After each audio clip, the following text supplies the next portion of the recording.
In the Nordic countries, we use electronic identifiers a lot. The eID, as we call them, is typically issued by a bank, and we use them for a lot of different purposes. I will give an introduction to the eIDs and see how they are used and the benefits of using them. In short, an eID is your digital counterpart to your physical identification. That could be a passport, ID card, driver's license. And the purpose is, of course, to trust the person, to know who you are dealing with in the digital world. Same as you use a passport or an ID card in the physical world, you would use an eID in the digital world. You could look at this as your digital twin or your digital double. This is your access to your digital life. The challenge is, of course, that you have so many. And even with a country where we use a lot of eID, I do have a lot of digital twins. So we have too many, and most of them I cannot reuse. It's also important to recognize that people don't really care about eID. People want to get the job done. So in general, asking for all this electronic identifying is just something that's in a way that should be very smooth. The user shouldn't really worry about that. This map shows the eIDs in the Nordics. They have been around for close to 15 years now, and they're being used a lot. Rest of the presentation I will talk about Norway, which is the country I'm from, and I know the best of these, but it's very similar also in the other countries. BankID was started in Norway in 2004 and currently has a 93% coverage of the adult population. And on average, each of us uses BankID 3 times per week for different purposes.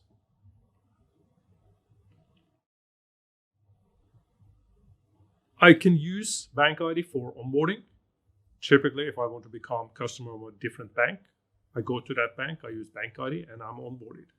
No extra documents to upload, no extra process, I'm onboarded. I use it for authentication, which is a more common use. Whenever I go to a website that supports BankID, I log in. I use it for electronic signatures, contracts, agreements, consents, and I can use it for age verification. Just some examples here. BankID in Norway is, as the name indicates, founded by the banks. And obviously I use it whenever I log into my bank, but also when I transfer money to a new recipient, I confirm this with BankID. So I sign a consent to transfer money. I use it when logging into the insurance company to check or change my insurance. When I have to do my taxes, I can log into the government, or if I want to start my own private company, I can also use BankID, and it's all done in about 30 minutes to start a new company. My health records are available. I can log in with BankID. I can see my prescriptions, I can see my vaccines, and I can also see my doctor's visits on there. If I'm a student and have applied to a college, I do the acceptance using BankID. And also my student loan, I sign off using BankID. So there's a lot of different purposes, including tanning salons, which was a quite interesting case. A couple of years back, there was a law passed that you had to be 18 to use a tanning studio. And Norway has a lot of unmanned tanning studios, and they were worried now that the cost would go up, that they have to man them. But instead, what they did using BankID for age verification, so you download the app, you use BankID, and then when you go to the tanning salon, you scan the QR code with the app, and then the door opens. Just some examples of usage. So, as said, the Norwegians use the BankID many times every week for these purposes. So, how come the Nordics are so successful in this? Well, there's high trust, both in the country, between the countries in the Nordics, between people in the government. So trust factor is a very important part of the Nordic model. Another thing that simplifies a lot is that we have a unique identifier, a national identification number. This is given when you're born, and it's persistent through your lifetime. This number is required by any bank that has me as a customer, any insurance company, of course the government, health, etc. All these sectors are required to use my national identification number.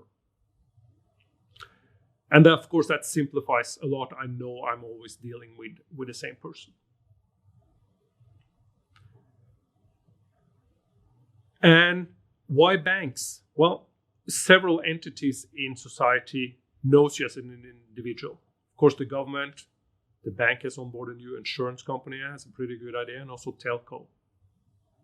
Telco is also under the KYC requirement. But typically, you don't interact with these very often except the banks. Bank you log onto weekly, the others are more rarely.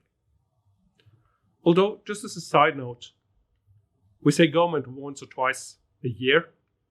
However, we've seen in Norway, I just took some statistics from August last year, and each Norwegian then logged in twice on average to the government. And this is probably because it's so easy, again, to use bank ID to log in. So some success criteria for an eID, you need some trusted entities. And typically this could be banks. It could be other entities as well, but typically banks. Cooperation is important. If you compete between the banks on this, it's going to be much more difficult. One of the success criteria was when the banks sat down together and said, let's not compete on security or identity and make a common scheme. It's about marketing. The dogs promoting this, saying, okay, log in using bank ID, show that you're really using this. And then, of course, government as an important driver. When government started using or allowing using bank ID for doing the taxes, that was a big help, as well as the student loan bank and the universities. So banks themselves cannot do this alone, but they could be a really important part of initiating an eID scheme.